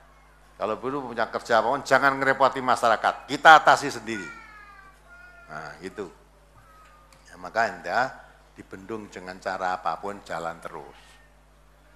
Nah, kalau itu ikhlas, marif dari Allah, gangguan-gangguan itu la yadurrukum man dhalla idza tataitum. Tidak akan memadharati kamu selama kamu berjalan di atas petunjuk. Karena Allah berjanji intansullah yang surkum wa yusabbit aqdamakum. Kalau kamu betul-betul menolong agama Allah, menegakkan supaya agama Allah itu berjalan dengan lurus, Allah akan menolong kamu dan menguatkan, meneguhkan pendirianmu. Tidak takut dengan ancaman, enggak takut, Allah memberi pertolongan. Itu, maka orang yang tidak ragu-ragu, seperti kami dibaca surat Al-Imran 173. Itu maunya ditakut-takuti. Tapi karena sudah iman masuk di dalam hatinya, siapapun tidak ada yang ditakuti kecuali Allah. Surat Al-Imran ayat 173. Allazina qala lahumun nasu innan nasa qad jama'u lakum fakhshawhum fazadahum imana wa qalu hasbunallahu wa ni'mal wakil. Yaitu orang-orang yang mentaati Allah dan Rasul, yang kepada mereka ada orang-orang yang mengatakan, sesungguhnya manusia telah mengumpulkan pasukan untuk menyerang kamu. Karena itu takutlah kepada mereka. Maka perkataan itu menambah keimanan mereka, dan mereka menjawab, cukuplah Allah menjadi penolong kami, dan Allah adalah sebaik-baik pelindung. Ya enggak? Ada sekelompok umat yang melaksanakan tuntunan Allah dan tuntunan yang baik, ditakuti oleh sekelompok manusia. Nih, sekelompok manusia sudah siap bersenjata lengkap untuk menyerang kamu. Maka takutlah kamu. Berhentilah kamu, jangan ngaji. Bubarno pengajian, usah diserang loh kamu. Ya. Karena imannya tidak ragu-ragu, oleh Allah tadi diterangkan, walaupun dikatakan fahsyauhum, takutlah kamu pada mereka. Tapi apa yang terjadi? Fazadahum imanan. Tidak takut, tapi malah imannya makin kuat. Maka Allah mengatakan, intan tojansum wa yusabbit aqdamakum, dikokohkan, dikuatkan pendirianmu. Takut-takuti, suruh takut sih. Kan ada yang akan menyerang kamu dengan persenjata lengkap. Wah, jawabnya malah apa? Qalu hasbunallah wa ni'mal wakil. Cukup Allah menjadi penolong kami. Saudi Arab nyerang kami, sing-singkan dengan baju. Saya hadapi. Itu orang yang imannya lam yar tabu. Kalau iman ragu-ragu baru digertak aku tuh wah piye iki? Piye itu ndelik ngendi iki? Ya, ente udah umur 41 tahun. Tidak jalan mulus gitu, tidak. Tidak jalan mulus. Setiap yang baru muncul pasti ada hambatan rintangan.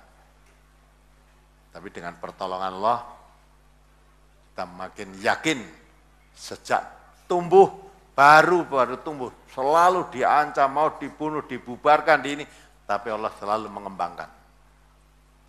Selalu mengembangkan. Sampai dulu dengan pertolongan Allah kita sampai bisa membuat gedung sebaik ini, bukan bantuan dari siapa-siapa, ya, yang membuat kita sendiri. Kita membuat sendiri dengan bantuan Allah, pertolongan Allah. Nah, kita syukuri, kita nikmati. Dan seluruh pimpinan, seluruh pengajian di cabang-cabang seluruh Indonesia berdikatakan semua sudah punya gedung semua. Bukan bantuan dari pemerintah, bukan dari mana, dari warga ngaji itu sendiri. Nah, itu dengan pertolongan. Nah, itulah. Kenapa? Nabi kita mengatakan, khairukum man ta'allamal Qur'an wa 'allamahu. Sebaik-baik kamu itu yang belajar dan mengajarkan Al-Qur'an. Karena orang yang ngaji itu, orang belajar mengajar, orang yang paling baik, tentu akan berusaha mempunyai tempat yang paling baik, maka membuat sendiri. Oh, kalau pengaji UMTS atau ngaji di masjid, mesti diusir udah. Saudara ngalami enggak? Nah, pokoknya ngaji orang yang masjid, mesti diusir. Lah nek kowe sekak remi ning masjid ora diusir. Malah rada nek wong sekak remi lampune rada peteng malah pengurusnya nawani. Lho kok petengan toh nyata kai lampu sing padang. Nah gitu malah bantu. Nah inilah supaya kita tahu. Tapi bagaimanapun juga alaikum anfusakum la yadurrukum man dhalla idza tadaitum. Baca ayatnya itu, surat Al-Maidah itu. 105 atau berapa itu? Surat Al-Maidah, nomor surat 5, ayat 105. Ya ayyuhalladzina amanu alaikum anfusakum la yadurrukum man dhalla idza tadaitum. Ilallahi marji'ukum jami'an fayunabbi'ukum bima kuntum ta'amalun. Hai orang-orang yang beriman, jagalah dirimu. Tiadalah orang yang sesat itu akan memberi madarat kepadamu apabila kamu telah mendapat petunjuk. Hanya kepada Allah kamu kembali semuanya, maka Dia akan menerangkan kepadamu apa yang telah kamu kerjakan. Nah, itu. Ayat ini dipegang teguh. Orang yang sesat tidak akan bisa menimbulkan madarat kepadamu selama kamu berpegang petunjuk.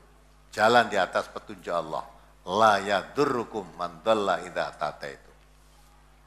Nah, ini harus dipegang teguh dan diyakini. Ini firman Allah, janji Allah tidak mungkin akan meleset, tidak mungkin. Maka untuk mengimani kepada Allah, mengamalkan agama Allah, jangan ragu-ragu. Jangan ragu-ragu. Kalau tidak ragu-ragu, imannya sungguh-sungguh, Allah memberi pertolongan pada kita, ya sungguh-sungguh. Tapi kalau kita sendiri kepada Allah itu ragu-ragu, Allah tidak butuh pada kita. Ya. Harus tanamkan kita rasa butuh pada Allah. Jangan merasa dibutuhkan oleh Allah. Kita datang dari jauh-jauh ke sini itu kita butuh dapat ridhonya Allah. Nah ini semuanya, mudah-mudahan dipahami ya. Masih ada pertanyaan? Apakah benar ada hadis yang mengatakan sekali-kali bukan amal yang memasukkan kita ke dalam surga, tapi masuk surga itu karena rahmat Allah, Ustaz? Betul. Maksudnya bukan karena amal saja, bukan, karena rahmat Allah. Ya, tapi kalau manusia tidak mau beramal baik, tidak mungkin akan dicurai rahmat Allah. Masuk surga itu tidak mungkin. Orang masuk surga itu dikatakan oleh Al-Quran, amanu wa amilus solihah, iman dan amal soleh. Kalau saudara tidak mau beramal soleh, ya bagaimanapun juga tidak mungkin akan dapat rahmat Allah, dimasukkan surga itu tidak mungkin. Nah, sarana untuk mendapat rahmat Allah tadi karena taat kepada Allah. Sarananya untuk dimasukkan oleh ke surga karena orang ini taat kepada Allah, cinta kepada Allah, beramal soleh. Lah itu diberi curahan rahmat oleh Allah. Maksud hadis itu, kalau hanya sekedar amal kita, apa tuh yang kita amalkan kepada, ya, di dalam hidup ini amalan kita apa? Coba balasannya surga yang la ainun ra'at, mata belum pernah ada yang melihat, wala udunun sami'at, telinga belum pernah ada yang mendengar, wala khatara ala qalbi bashar, hati manusia pun belum pernah tergores keindahan surga seperti apa, belum pernah. Itu diberikan orang yang beriman dan beramal soleh. Ya, kalau tidak beriman, tidak beramal soleh, ya jangan harapkan itu. Maka orang dicurahi rahmat masuk surga tadi karena amalnya. Amalnya yang kecil tadi dicintai oleh Allah, diberi balasan yang besar, lebih besar daripada amalnya. Kalau hanya sekedar balasan amalnya saja, nggak bisa memasukkan kita surga yang seindah itu.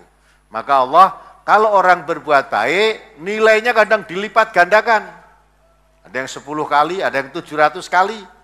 Orang belanjakan harta di jalan Allah sampai Allah menggambarkan seperti membuang sebuah biji. Satu biji tumbuh satu pohon. Pohon mempunyai cabang 7, setiap cabang berbuah berapa? 100, jadi amal seseorang hanya menginfakkan hartanya dia sedikit saja dilipat gandakan, ditukar oleh Allah 700 kali. Kan bisa masuk surga, amal baik dilipat gandakan. Kalau amal jelek dibalas sesuai dengan perbuatannya saja. Maka sampai Nabi mengatakan semua umatku nanti masuk surga. Kata Nabi loh, semua umat Nabi Muhammad itu masuk surga. Tidak ada yang tidak masuk surga. Kecuali yang tidak mau. Gitu loh. Kalau mau semua masuk surga umat Nabi Muhammad. Tapi ada orang yang masuk surga itu tidak mau. Umat Nabi Muhammad ada yang tidak mau. Ya termasuk itu tadi. Kalau kamu ingin masuk surga, Allah sudah katakan, mari ikuti Al-Quran, ikuti Rasulullah. Jawab malah bal natabi'u ma alfaina alaihi aba'ana. Tidak, cukup saya mengikuti warisan dari bapak-bapak kami, tidak usah ikuti Quran, tidak usah ikuti hadis. Oh itu berarti umat Nabi yang tidak mau masuk surga. Dituntuni jalan ke surga. Wa iyarau sabila rusdi la yattahiduhu sabila. Tunjukkan jalan surga, tidak mau menempuh. Tahu tapi nggak mau menempuh. Wa iyarau sabilal ghayyi yattahiduhu sabila. Tapi kalau melihat jalan yang bengkok malah cepat-cepat ditempuh. Padahal katanya ingin masuk surga. Ditunjukkan jalan surga nggak mau nempuh ya nggak sampai walaupun ingin. Kamu kepingin masuk surga jalannya ini, nggak mau saya milih jalan ini, oh nggak sampai surga. Sampainya di neraka kamu, walaupun inginmu masuk surga. Tapi yang kamu tempuh jalan neraka. Itu namanya umat Nabi yang tidak mau masuk surga. Sudah? Masih ada lagi? Bagaimana cara menanamkan keyakinan bahwa nilai akhirat itu lebih baik daripada dunia ini? Karena selama ini yang tampak adalah kenikmatan dunia atau keindahan dunia. Wasbir nafsaka ma'alladzina yad'una rabbahum bil ghadati wal 'ashiyyi yuriduna wajhah. Ya, sabarlah kamu, senang berkumpul dengan orang-orang yang baik. Orang yang baik di situ orang yang aktivitas hidupnya pagi dan senja hanya mengharapkan ridhonya Allah, balasan dari Allah. Wala ta'tu 'ainaka anhum yuridu zinatal hayatid dunya. Jangan matamu berpaling meninggalkan lingkungan yang baik, berkumpul dengan orang-orang baik itu tidak kerasan, hanya tertarik dengan gebiarnya dunia tadi. Ya. Akhirnya apa? Wala tuti' man aqfalna qalbahu an dzikrina. Ya, jangan kamu mengikuti orang yang hatinya dilupakan mengingati Allah. Wattabahawahu, akhirnya kalau orang sudah melupakan Allah, perbuatannya mengikuti hawa nafsu. Wa kana amruhu furuta. Akhirnya kamu melampaui batas. Maka untuk menumbuhkan rasa cinta kepada Allah, kumpul dengan orang-orang baik. Suka datangi pengajian-pengajian. Pengajian Islam. Kalau ngaji Islam itu yang dikaji Quran dan Sunnah. Jangan pengajian-pengajian di sini hanya kayak lawak, cegegesan. guyon, isinya ndak genah bareng mulai, wah mubaleknya lucu banget. Lah pelajarannya apa? Wis pokoknya lucu banget. Nah, dapat pelajaran apa kalau itu? Nah, ngaji, kalau ngaji Islam itu yang dikaji Quran dan Sunnah. Nah, kalau kamu makin banyak mencintai membaca Al-Quran, mengkaji Al-Quran, makin cinta. Makin cinta. Karena orang yang beriman itu, idza tuliyat alaihim ayatuhu zadathum imana. Kalau makin mendengar ayat Allah diterangkan, tambah imannya. Jadi untuk menambah supaya imannya makin tambah, kajian-kajian Quran didatangi. Tambah imannya. Kalau tambah imannya, makin mantap, tidak ragu-ragu menghadapi segala tantangan ini. Tidak akan ragu-ragu. Itu tanya. Dan hindari. Cinta dunia boleh, tapi cintamu kepada dunia jangan melebihi cintamu kepada Allah, pada Rasulullah, pada jihad di jalan Allah. Ya. Dibaca surat Tobat ayat 24 itu. Mencintai dunia itu boleh, tapi jangan melebihi cintamu kepada Allah, pada Rasulullah, pada jihad di jalan Allah. Surat At-Taubah nomor surat 9 ayat 24. Qul in kana aba'ukum wa abna'ukum wa ikhwanukum wa azwajukum wa ashiratukum wa amwalun iqtaraftumuha wa tijaratun takhshawna kasadaha wa masakinu tardawnaha ahabba ilaikum minallahi wa rasulihi wa jihadin fi sabilihi fatarabbasu hatta ya'tiyallahu bi amrih wallahu la yahdil qaumal fasiqin. Katakanlah, jika bapak-bapak, tuh ya, ini bapak-bapak, terus anak-anak, saudara-saudara, istri-istri kaum kerabatmu, gitu loh, terus harta kekayaan yang kamu usahakan, perniagaan yang kamu khawatiri kerugiannya, ya, harta dagangan, terus dan rumah-rumah tempat tinggal yang kamu sukai, rumah-rumah yang kita sukai adalah lebih kamu cintai daripada Allah dan Rasul-Nya, dan dari berjihad di jalannya, maka tunggulah sampai Allah mendatangkan keputusannya. Dan Allah tidak memberi petunjuk kepada orang-orang yang fasik. Jadi orang itu mempunyai ayahnya boleh. Katakanlah Muhammad, kul ingkana aba'ukum. Katakan Muhammad, kalau kamu cintai pada bapakmu, wa abna'ukum, anak-anakmu. Jadi cinta pada bapak, pada anak, wa ikhwanukum. Ya, pada bapak, pada anak, pada saudara-saudara. Wa azwajukum, pada istri-istri atau jodoh-jodohmu, ya. Wa asyiratukum, itu wa saudara, keluargamu. Wa amwalukum, wa amwalun iqtaraftumuha. Ya. Jadi kecintaan itu semua pada keluarga itu, kemudian pada harta kekayaan yang kamu usahakan, kamu berusaha mengumpulkan harta supaya hartanya jadi banyak, atau kepada harta dagangan yang kamu khawatir rugi.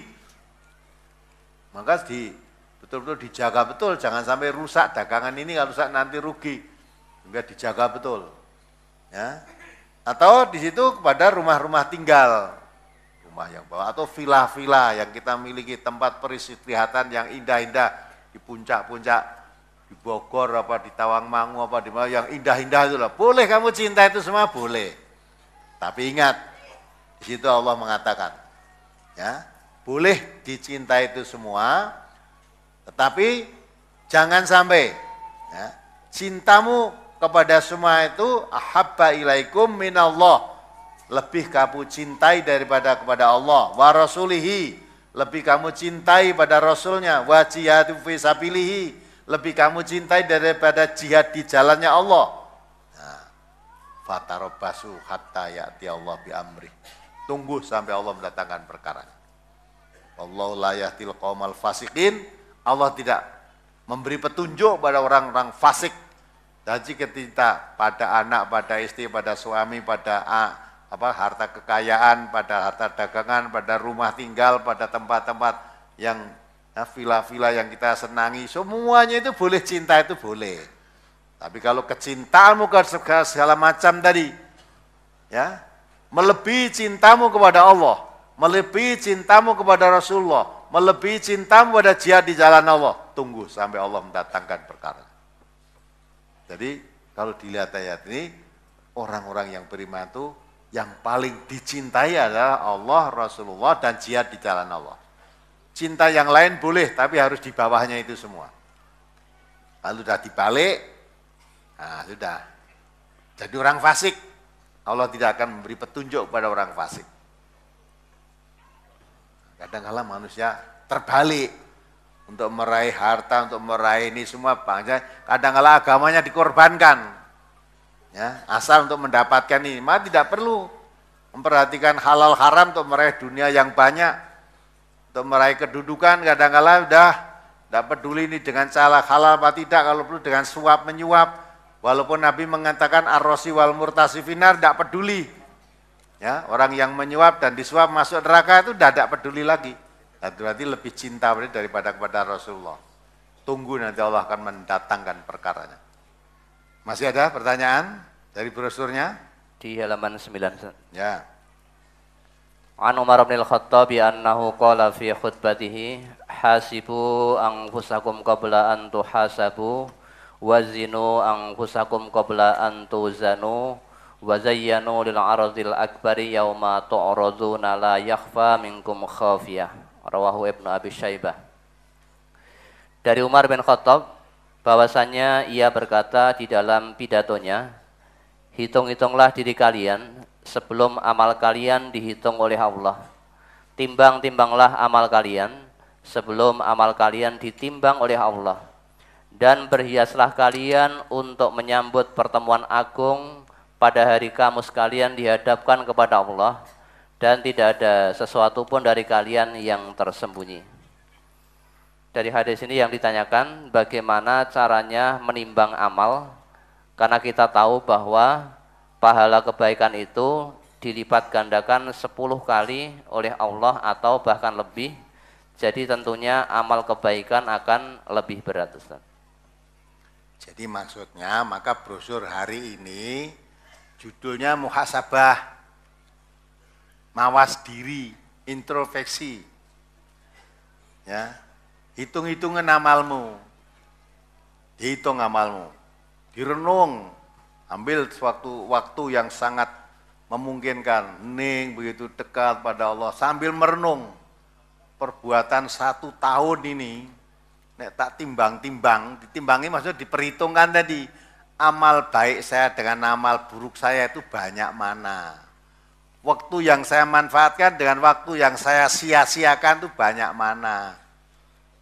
Sang Nabi kita berpesan ightanim khamsan qabla khamsin. Salah satu di antaranya sihataka qabla sakomika. Selama saya sehat itu saya gunakan untuk apa? Jadi waktu saya sehat itu banyak waktu yang saya gunakan untuk bermanfaat atau malah bermadorot. Itu dihitung-hitung, diamal, dihitung, ditimbang. Timbang itu bukan berarti kok mencari timbangan seperti anggo nimbang pohong, nimbang ini, oh bukan mencari seperti neraka. Saya itu tidak, maksudnya hitung-hitungan sendiri. Sebelum dihitung Allah nanti, kita sudah bisa merenung amal perbuatan saya itu banyak mana. Ya dah? Namanya sehari dari pagi sampai sore nanti coba direnung. Sehari tadi yang saya lakukan apa? Kebaikannya dengan keburukannya banyak mana? Waktu yang manfaat dengan waktu yang sia-sia banyak mana? Nah itu. Supaya mengintrospeksi diri sehingga tahu. Sehingga nanti kalau di hadapan Allah dihitung oleh Allah amal kita itu kita wis terasa pancen banyak waktu yang saya sia-siakan, banyak waktu yang saya gunakan untuk berbuat dosa daripada berpahala. Maka kalau ternyata catatan amal kita banyak yang jelek itu wis ora kaget, wis dihitung sih. Ya. Tapi kalau kita menghitung ternyata banyak rugi, mumpung masih diberi kesempatan oleh Allah hidup, mari kita perbanyak kebaikan-kebaikan. Kita stop, kita tekan betul perbuatan maksiat, kita perbanyak amal kebaikan. Nah, sehingga nanti yaumul hisab, hari perhitungan di hadapan Allah nanti, supaya amal perbuatan kita yang baik lebih banyak daripada yang buruk. Kalau ditimbang gitu pahalanya lebih berat daripada dosanya. Bahwa fi 'isyatir radiyah. Kalau timbangannya yang baik lebih banyak daripada yang jelek, masuk surga. Tapi kalau lebih ringan, yang baik, berat yang jelek, fa umuhu hawiyah. Itu maksudnya. Apalagi? Masih ada 4 pertanyaan. Ya. Dengan datangnya tahun baru ini, kebanyakan orang-orang, khususnya anak muda, bersenang-senang untuk merayakan tahun baru. Kecelakaan terjadi di mana-mana, kemaksiatan terjadi di mana-mana. Saya prihatin melihat kenakalan remaja zaman sekarang. Apakah ini pertanda jauhnya umat Islam dan tidak mau mengaji dan memahami Al-Quran, Ustaz? Mohon dijelaskan. Ya jelas itu. Jelas, maka brosur ini saya keluarkan muhasabah itu karena saya membaca, saya melihat. Yang banyak meramaikan kemarin, memenuhi kota Solo ini, bukan semuanya, bukan orang Islam yang banyak. Ya, orang Islam yang banyak. Melu nyebul lilin, jam 12 meledos ke mercon di tengah malam, katanya tanda pergantian tahun lama ke tahun baru. Itu orang Islam yang banyak. Berbagi wong turu dua-dua juga orang Islam. Nah coba, yang keluar kamu, tanya kak cek-ceknya wong Islam kabeh. Malah ada wanita kudungan, boncengan kan mubeng-mubeng. Lalu ngunek ke sompretan coba.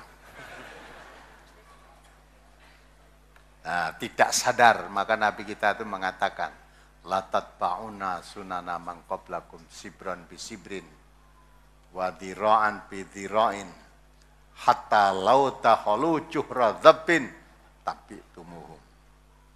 Al-Yahudi wa Nasara, Nabi mengatakan faman.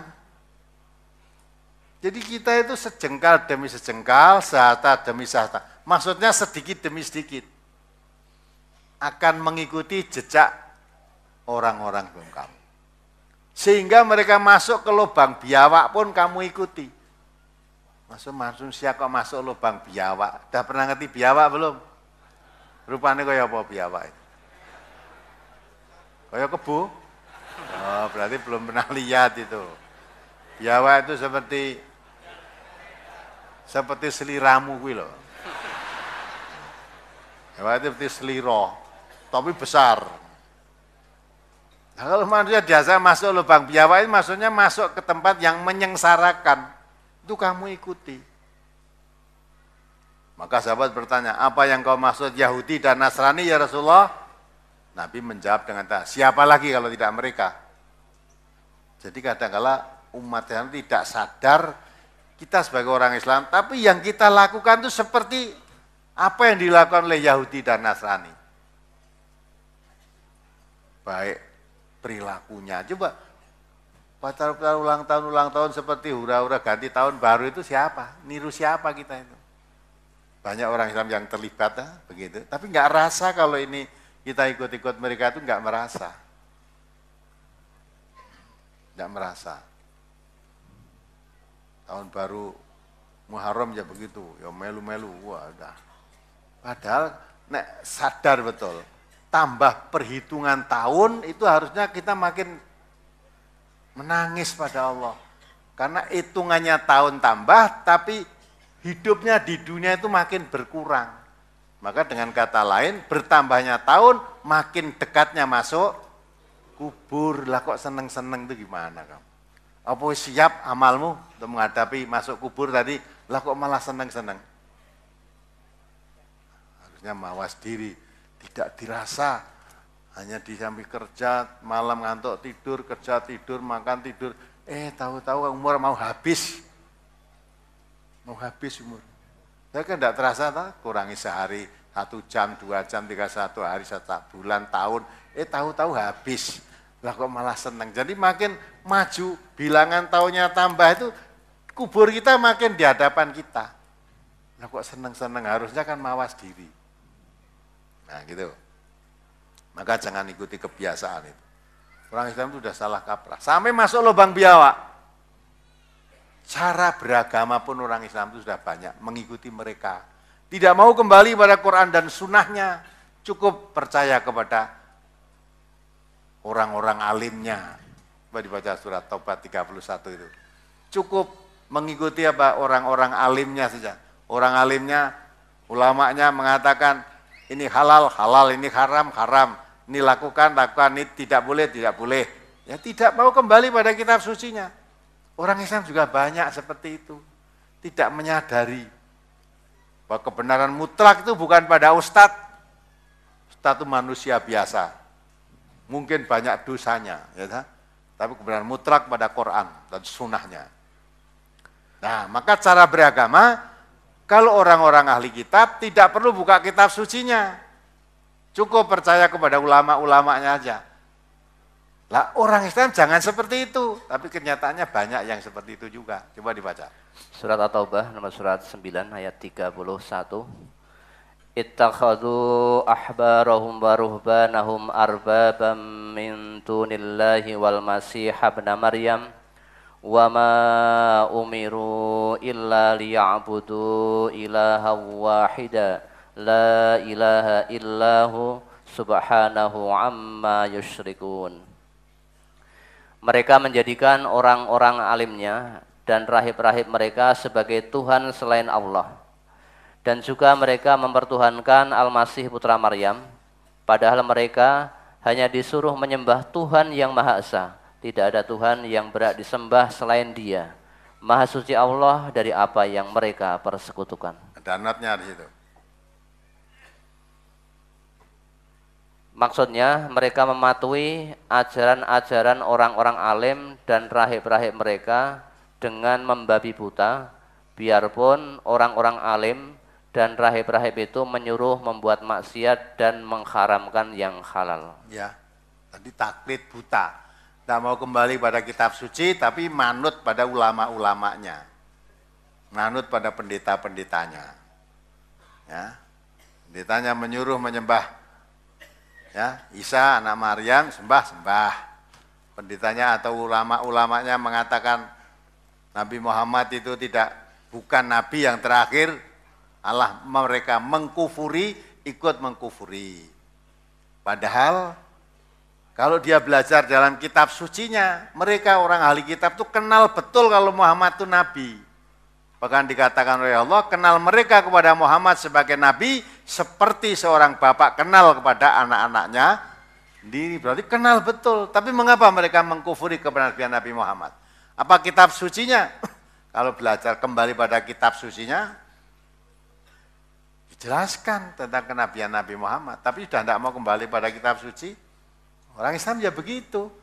Kembali pada Qur'annya, kembali pada sunnahnya nggak mau. Cukup pada ustadz-ustadznya saja. Ustadznya mengatakan ini halal, halal, ini haram, haram. Ya, ustadznya mengatakan, wis tinggal apa aja digugu. Quran mengatakan suruh tabayun, fatabayanu, antusibu kauman bijahalatin, fatusbihu ala ma fa'altum nadimin. Orang beriman diseru inja kumfasikum binapain fatabayanu. Suruh pertabayun. Jangan sampai kamu menjadi menyesal karena mereka suatu keputusan tanpa bertabayun. Dahulu tidak mengerti permasalahannya. Tapi yang mengatakan itu Ustaz terus ikut-ikutan, ikut menyebarkan. Sampai di dalam Al-Quran dikatakan kamu hanya mendengar dari mulut ke mulut, kamu sebarkan dengan mulutmu. Kamu anggap itu sesuatu yang ringan, padahal indallah itu azim. Menyebarkan berita bohong dari mulut ke mulut, kamu menyebarkan dengan mulutmu ringan saja. Hayinan, seolah tidak ada apa-apa. Padahal itu di sisi Allah itu perkara berat. Sekarang kan tersebar loh. MTA itu aliran sesat, MTA itu Wahabi, MTA itu ya, menghalalkan anjing, MTA itu zina lebih baik daripada maulid, zina itu lebih baik dari tahlilan, zina lebih baik dari istighosah.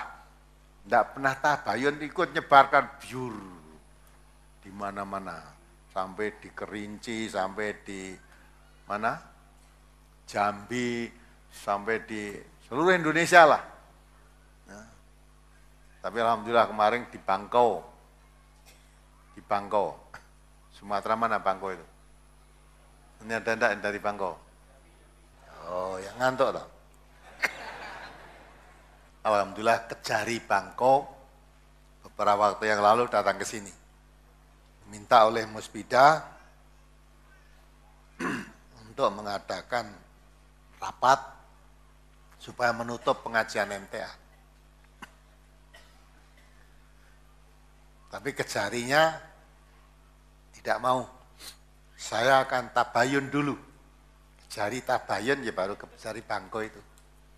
Ngerti tabayun. Datang ke sini. 2 orang datang ke sini tanya MTA itu sebenarnya. Ya, saya tanya ada apa sebetulnya? Itu jarinya Putri itu. Ada apa Bu?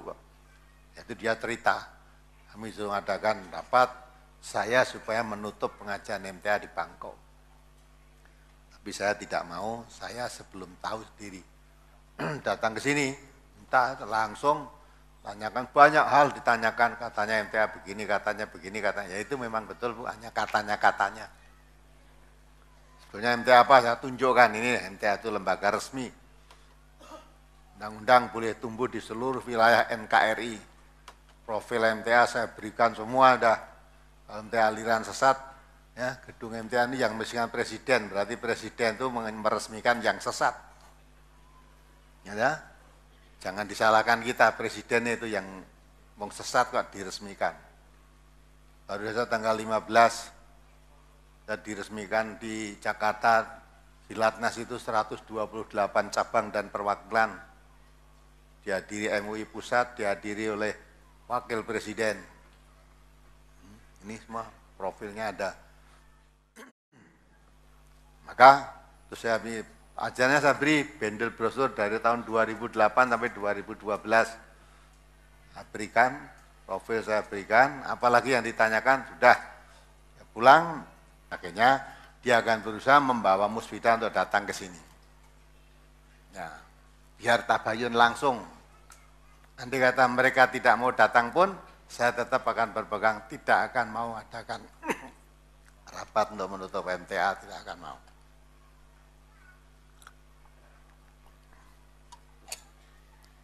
Itu Kejari Putri, tapi yang lurus, menegakkan aturan negara ini lurus. Nah, belum tentu dah Putri itu mesti lebih jelek daripada Putra. Ya, memilih pimpinan yang begitu tidak harus putra, enggak, Putri boleh dipilih kalau memang dia lebih lurus. Lebih lurus. Biar milih apa? Ya, wong putra-putra sing korupsi ya putra-putra. Oke. Yang aneh yang saya sayangkan itu putri-putri yang kena terlibat korupsi, terlibat kejahatan, biasanya kemana-mana enggak pakai kudung. Bareng di sidang kudungan coba. Luar biasa. Itu kan ngelelek Islam. Orang yang melihat loh, wong kudungan baik ada korupsi, wong kudungan, padahal kudungan ini setelah di sidang biasanya yang dinti ya udah biasanya. Nah, barang ngarep gaya titik noda hitam Islamnya dikate. Wong kudung biasanya orang biasa baik. Ya, gitulah Bapak-bapak, Ibu-ibu dan saudara-saudara, saya rasa sudah habis lah tadi? Masih ada 3. Ya dihabiskan sekali ya. Halaman 8, surat At-Takasur. Summa latus'alunna yauma idzin 'anin na'im. Kemudian kamu pasti akan ditanyai pada hari itu tentang kenikmatan yang kamu megah-megahkan di dunia itu. Yang ditanyakan apa maksud dari megah-megah di dunia? Dan pada saat ditanya, itu di alam kubur atau pada saat di alam akhirat, Ustaz? Latus aluna yauma idin anin naim.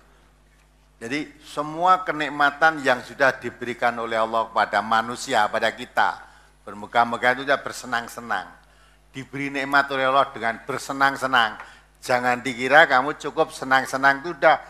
Semua yang menjadikan kamu berbangga-bangga, bersenang-senang dengan nikmat yang diberikan oleh Allah, diberi kedudukan, diberi harta yang banyak, diberi jabatan yang tinggi, itu jembok nikmat mbok seneng-seneng. Nanti akan dimintai pertanggungan jawab oleh Allah. Maka di dalam hati tadi kan ada kan Kamu diberi harta oleh Allah, kamu gunakan untuk apa? Kamu dapat dari mana, kamu gunakan untuk apa? Nanti akan ditanya oleh Allah itu. Kamu diberi umur oleh Allah sampai mati, gunakan untuk apa? Diberi kesehatan sampai rusak badanmu, jadi lemah, jadi sakit, selama sehat kamu gunakan untuk apa? Itu ditanya oleh Allah. Berupa kesehatan, berupa kenikmatan harta, semuanya nikmat apapun yang diberikan akan dimintai pertanggungan jawab. Apa itu nanti ditanya, dikubur, apa? Yang jelas ditanya nanti kalau orang sudah tinggalkan dunia pada hari kiamat nanti.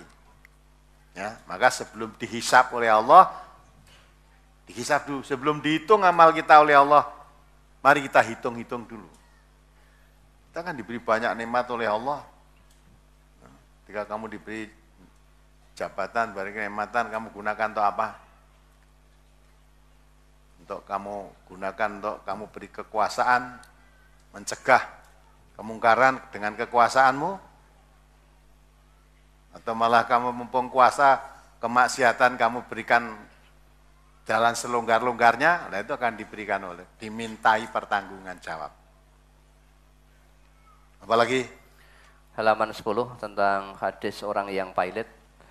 Dari Abu Hurairah bahwasanya Rasulullah bersabda, tahukah kalian siapakah orang yang disebut pilot itu? Jawab para sahabat, orang yang pilot di antara kami ialah orang yang tidak punya dirham dan tidak punya barang-barang. Rasulullah bersabda, sesungguhnya orang yang pilot dari umatku ialah orang yang datang pada hari kiamat lengkap dengan membawa pahala sholatnya, puasanya dan zakatnya, tetapi di samping itu ia telah mencaci ini dan menuduh ini, memakan hartanya ini dan menumpahkan darahnya ini dan memukul ini, maka diberikan kepada orang yang dianiaya itu dari pahala kebaikan amalnya, dan kepada orang yang lainnya lagi dari pahala kebaikan amalnya. Maka apabila telah habis pahala kebaikannya itu dan belum terbayar semua tuntutan orang-orang yang pernah dianiaya tersebut, maka diambilkan dari dosa-dosa orang yang telah dianiaya itu dan ditanggungkan kepadanya, lalu ia dilemparkan ke neraka. Yang ditanyakan pada kalimat yang akhir, maka diambilkan dari dosa-dosa yang telah dianiaya itu dan ditanggungkan kepadanya, lalu dilemparkan di neraka. Ini mohon dijelaskan. Jadi maksudnya Rasulullah itu menjelaskan, orang yang pilot maksudnya orang yang paling rugi. Tanyakan pada siapa, pada sahabat siapa orang yang paling rugi pilot, betul tuh siapa? Sahabat ngerti orang tidak punya dirham, tidak punya harta. Kalau kita wis tidak punya harta, isi keburuan utang banyak. Kalau kita kan gitu, utangnya banyak, ya, tidak punya harta. Untuk nyaur apa? Wis didol barangnya orang duwe barang, itu orang pilot, orang rugi betul. Itu kan hanya masalah dunia ini.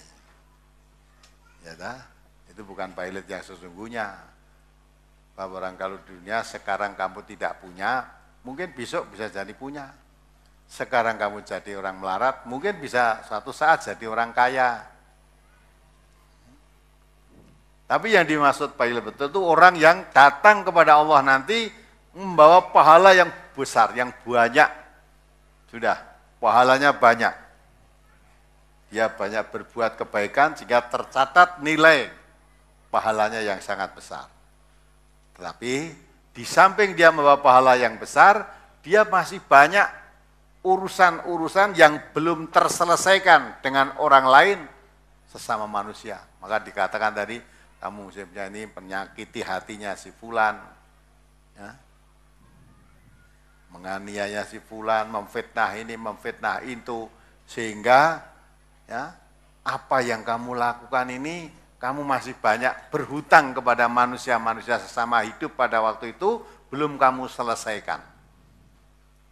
Maka karena tidak diselesaikan di dunia, nanti di hadapan Allah, orang yang kamu hutangi itu akan datang. Ya, akan datang. Maka Rasulullah ketika mendekati ajal, beliau datang pada sahabat-sahabatnya, siapa yang pernah saya sakiti, siapa yang pernah saya dolimi, siapa supaya terbuka. Mintalah kepada saya, apa yang pernah saya balaslah. Pernah sahabat minta, ya Rasulullah, saya dulu pernah kecambuk, kena sabetan cambuk dari Rasulullah itu. Maka saya ingin membalas, Rasulullah balaslah. Masih usul lagi, ya Rasulullah, ketika saya kena cambuknya itu, waktu itu saya tidak berbaju. Saya akan membalas, Rasulullah harus tidak berbaju. Maksudnya sebelum meninggal, sebelumnya diminta di akhirat nanti selesaikan semua urusan dunia ini. Akhirnya Rasulullah lepas baju. Nah itu suruh mencambuk itu, nyata tidak, akhirnya orang tadi memeluk Rasulullah dengan sekencang-kencangnya rasa senang hatinya. Nah, seorang pemimpin kejujuran, jangan sampai berbuat dolim di dunia seolah-olah bebas, nanti di akhirat akan dituntut balas. Sehingga balasannya, karena tidak bisa untuk memberikan, kasarnya untuk nyaur utang, tidak bisa, ada kebaikannya. Rasulullah mengatakan diambilkan dari kebaikan. Kebaikan orang datang nagih, ya dia tidak bisa bayar, ya ambilkan kebaikannya, berikan.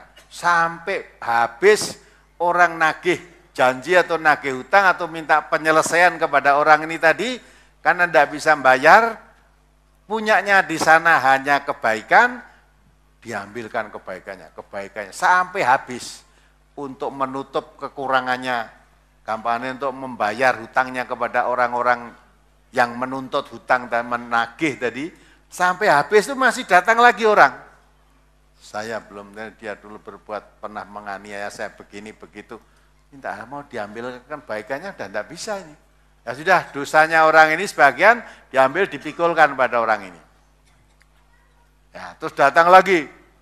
Sehingga orang tadi datang kepada Allah sebetulnya membawa pahala yang besar, karena dia belum menyelesaikan urusan dengan manusia ketika di dunia, kebaikan tadi untuk membayar hutang-hutangnya kepada orang yang masih punya urusan dengan dia, akhirnya habis kebaikannya, masih ada yang datang lagi minta, dibayar dengan dikurangkan dosanya, dipikulkan pada orang ini. Akhirnya berubah menjadi, mestinya mendapat pahala besar, berubah menjadi tumpuan dosa yang besar. Nah orang begitu yang dikatakan orang yang pailit, rugi.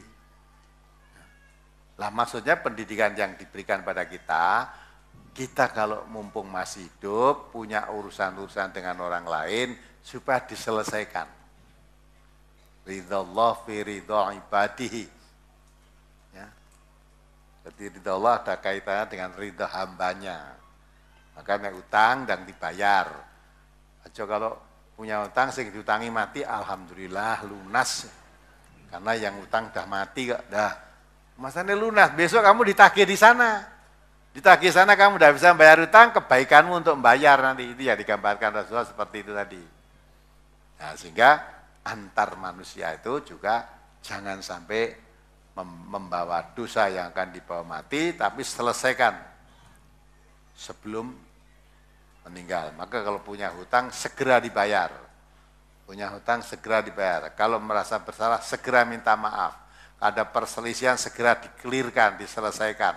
Sehingga menghadap Allah dah bersih. Itu maksudnya begitu. Mendidik kepada kita manusia ini, jadi di samping kita baik kepada Allah, hubungan kita sesama manusia, jangan sampai ada hal-hal ganjelan-ganjelan yang belum terselesaikan, nanti akan menjadi beban berat di hadapan Allah. Ya, cukup ya? Terakhir Ustaz. Ya. Berkaitan dengan halaman 3, hadis tentang nasihat Rasul untuk berhati-hati terhadap wanita. Saya pernah terjerumus dalam kemaksiatan. Ini terjadi sebelum saya mengenal MTA. Saya takut atas adab Allah. Saya juga sudah berusaha semaksimal mungkin untuk melupakannya.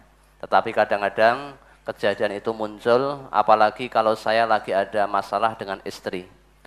Namun demikian, saya tetap bertahan agar kejadian itu tidak terjadi. Apalagi bila dikaitkan dengan hadis halaman 11, yaitu umur 40 tahun, kebaikannya belum dapat mengalahkan keburukannya, neraka pasti ditempati. Mohon kiat-kiat untuk dapat melupakan kejadian tersebut. Masih adakah taubat buat saya? Bila dilihat dari keadaan yang ada saat ini, godaan wanita sangat luar biasa. Jadi umurnya ini yang bertanya 46 tahun. Godaan wanita luar biasa itu bukan saat ini saja, saat dulu ya begitu. Kiat apa untuk menanggulangi itu? Ya dah? Maka tadi saya katakan kan, ya, untuk menguatkan iman itu antara lain kumpul dengan orang-orang baik. Wasbir nafsaka itu surat Al-Kahfi 28 itu. Ya, jadi suka berkumpul dengan orang-orang ngaji itu suka. Setiap bulan. Itu jangan sampai kita tidak sabar berkumpul dengan orang-orang baik, akhirnya berkumpul dengan orang yang jelek. Kambuh nanti kamu. Ya. Terus perdalam, ngaji tuntunan Al-Quran. Ya, bagaimana menghadapi godaan wanita? Seorang itu tahu kelemahannya. Kalau saya paling lemah mudah tergoda dengan kecantikan wanita, jangan suka ngurusi wanita. Lalu dirinya mudah tergoda wanita malah, wah jadi Karang Taruna, saya bagian olahraga wanita. Ya, saya ngurusi PKK saja. PKK sini wanita-wanita, lah kamu mudah tergoda gitu kok. Orang yang merasa dirinya mudah tergoda dengan uang, jangan mau ngurusi uang. Masing-masing tahu dirinya sendiri. Adapun saudara mengingat pernah terjebak, jatuh karena tergoda wanita, mungkin berbuat zina, supaya lupa bagaimana? Malah jangan dilupakan. Tetapi disesali. Sebab Nabi kita mengatakan seorang mukmin itu kalau teringat dosanya itu seperti duduk di tepi gunung dan gunungnya mau ngebrui dirinya. Ya, kalau pernah berzina dengan seorang wanita, dari kelingan kuwi susah nangis, malah dieling-eling terus aja nganti lali. Penyesalan itu setiap itu, mengapa saya dulu sampai berbuat begitu? Terus mohon ampun, sebab kalau menyesali nangis kan istighfar, mohon ampun pada Allah. Terus makin jauh dari perbuatan itu, jangan sampai terulang lagi. Nah, ingat, mengapa saya dulu suka sampai tergoda begitu? Karena dulu suka berduaan, sedang Nabi kita mengatakan jangan berduaan, yang ketiga setan. Saya dulu asalnya juga suka berduaan, gelenian, lama-lama jatuh ke situ. Dengan pengalaman itu saya tidak sudi lagi untuk berduaan dengan wanita. Nah, jangan dilupa. Maka orang yang beriman itu kalau teringat dosanya, dia khawatir apa diampuni oleh Allah dosa saya. Apa diampuni. Maka khawatir tidak diampuni, setiap ingat dosanya dia akan selalu berusaha menambah kebaikannya. Lain dengan orang kafir. Kata Nabi kalau orang kafir tadi, kalau teringat dosanya, walaupun dosanya sebesar gunung, itu hanya seperti lalat, ya, seperti seekor lalat yang hinggap di hidungnya sini. Mudah dibuang, dikesah, hilang. Mudah lupa. Melakukan perbuatan dosa yang besar itu, tapi mudah lupa gitu. Seolah-olah belum pernah berbuat apa-apa. Maka kalau saudara selalu ingat dosa, ya, setiap ingat dosa merasa sedih, menyesal, nah, tandanya kalau saudara itu beriman. Malah jadi lalek kayak ben kelingan terus, tapi makin ingat itu makin meningkatkan amal kebaikannya. Makin memagari diri, mengingat mengapa saya dulu sampai jatuh perbuatan itu. Nah, peristiwa itu yang menyebabkan sampai jatuh ke sana, setelah ingat jangan sampai ditempuh lagi jalan itu, nanti akan terjerumus ke sana lagi. Ya, insya Allah dengan begitu makin lama akan makin jauh dari gangguan setan itu. Memang Nabi mengatakan wanita itu datang dengan wajah setan, pergi dengan punggung setan. Maksudnya wanita itu ya dengan wajahnya dan punggungnya itu selalu menjadi setan dan menggoda. Apalagi sekarang banyak wanita-wanita memang punggungnya ya ditampakkan, pakai baju aja kadang larung jadi wis tinggu. Ya, kan banyak wanita pakai baju urung dikai lengan wis tinggu coba. Itu di tempat persamuan mungkin selak kanggo acara besar apa jagong apa pertemuan apa, kelambiannya rung dadi kurang masang lengan TKT tinggu. Jadi pakai baju ndak pakai lengan, rung dadi. Lah kok suwe-suwe kelambi rung dadi tanpa lengan ini malah dianggap mode. Akhirnya don dadake baju tanpa lengan. Nah itu maka jadi setannya lebih banyak lagi. Nah maka kalau hukum Islam ditegakkan, zina itu dirajam, pertama wanita-wanita itu dirajam dulu itu. Karena dia yang menyebabkan. Ya. Itulah maka untuk benteng yang lebih kuat tidak ada kecuali iman. La haula wala quwata illa billah. Maka makin tingkatkan kedekatannya kepada Allah, mempelajari Al-Quran semaksimalnya. Insya Allah kalau hati kita itu kelet kepada Al-Quran, dzikir kita kepada Allah makin mantap, kita pada Allah makin dekat, itu insya Allah terbentengi semua dari perbuatan kemungkaran, segala bentuk